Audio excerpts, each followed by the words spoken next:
जल के साथ ही फिर से नदी में डाल दिया। ये द्रवण देश कौन सा है? जो उड़ीसा है उसको द्रवण देश कहते हैं। और उसने डाल दिया।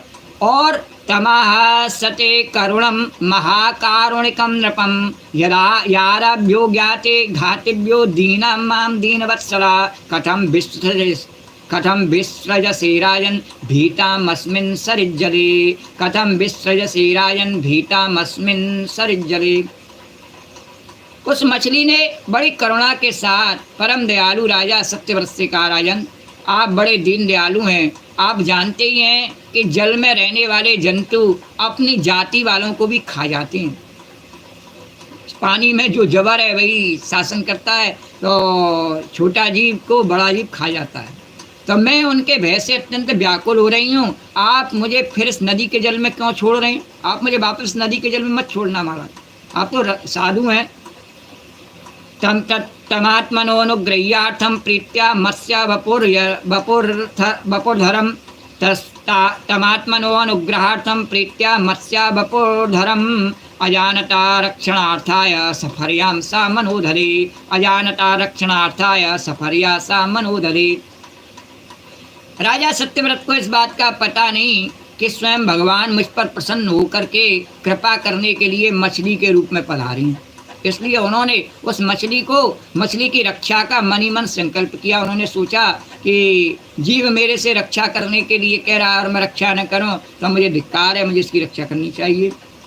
अरे तस्याम दीनतरम वाक्यम आश्रित्य सा महापति और कलशाक्षो निधाय नाम दयालुर्नन्य आश्रमम्।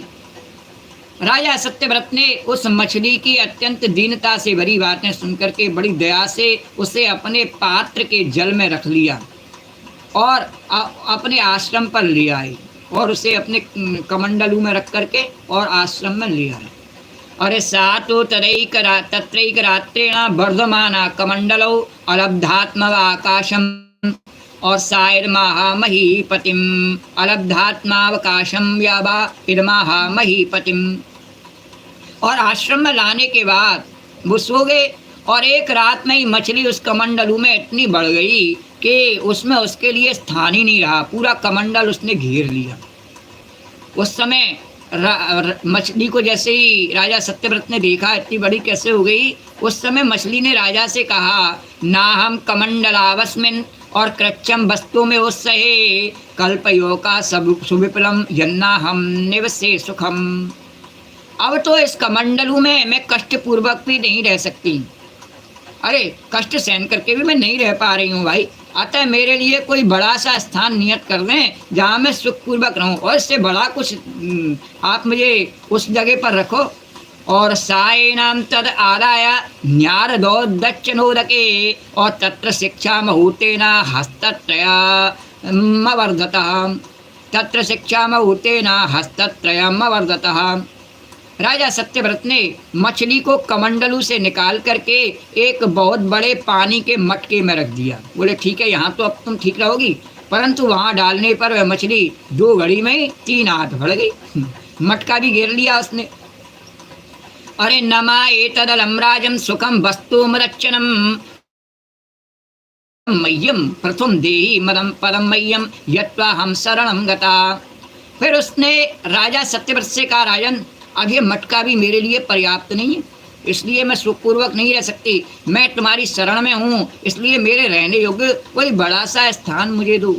अब कोई शरण में आवे और इस प्रकार से शरण में आवे कि पहले उसके दरवाजे पर ही, मैं तेरे दरवाजे पर ही लेट जाऊँगा। अब दरवाजे पर लेट जाए और तो फिर कहे कि नहीं नहीं ये तो मेरे लिए उचित नहीं है, ऐसा कर मुझे अपनी घर की बैठक में बुला ली। बैठक में बुला लिया।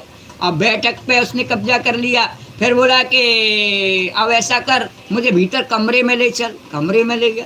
अब मुझे ऊपर छत पर ले चल। इस तरह पूरे घर पर वो कब्जा कर लिया। इस तरीके से भगवान ने लीला दिखाई कि पहले कमंडलू में आए, फिर मटके में आए। अब मटके में भी कहने लगे मेरे लिए पर्याप्त नहीं, और बड़ी जगह दो मुझे।